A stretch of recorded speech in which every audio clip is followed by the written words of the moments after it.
જય જવાન જય કિસાન મિત્રો, આજે આપણા ખેતરની અંદર ઉનાળાની છેલ્લી લવ પૂરી થઈ હતી અને અમે દર વર્ષે આવું કરતા હતા કે ખેતરને ખેડીને ખાતર કરતા હતા. પરંતુ અમને આવો વિચાર આવ્યો કે દર વર્ષે આપણે ખાતર કરીએ છીએ તેની બદલે જો આપણે અહીંયા ગાયોને ચરાવીએ તો કેટલું સર્વશ્રેષ્ઠ પૂર્ણ ગણાય. અને બધા કહે છે કે હિન્દુ ધર્મનો સૌથી મોટો કર્મ એ આપણી ગાયો છે અને ગાયોની અંદર 33 કરોડ દેવી દેવતાઓ આવેલા છે. અને અમે વિચાર્યું કે પર્યાવરણને જો આપણે ગાયોને ચરાવીશું તો પર્યાવરણ પણ સર્વશ્રેષ્ઠ બનશે અને તેની અંદર કુદરતી પ્રકૃતિઓ જાણવા મળશે. અને જો આપણે ગાયને ચરાવીએ તો આપણા ખેતરની અંદર ખાત પણ મળશે અને સારું પોષણ પણ બની રહેશે.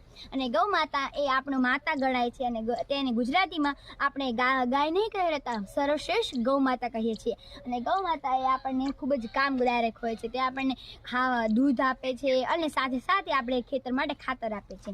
તો મારી તો તમને હવે આશા છે કે તમે હવે આ જ રીતે અમે જે રીતે ગાયો ચરાવી છે તેમ ગાયો ચરાવો. અને ગાયો અમે તો હજી ચરાવીને આનંદ લઈ લીધો, હવે તમે.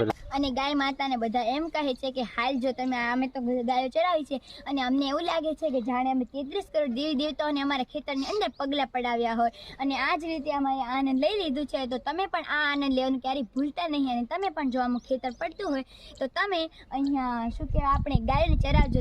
અને મારા વિડીયોને લાઈક, શેર અને સબસ્ક્રાઈબ જરૂરથી કરજો. જય જવાન જય કિસાન.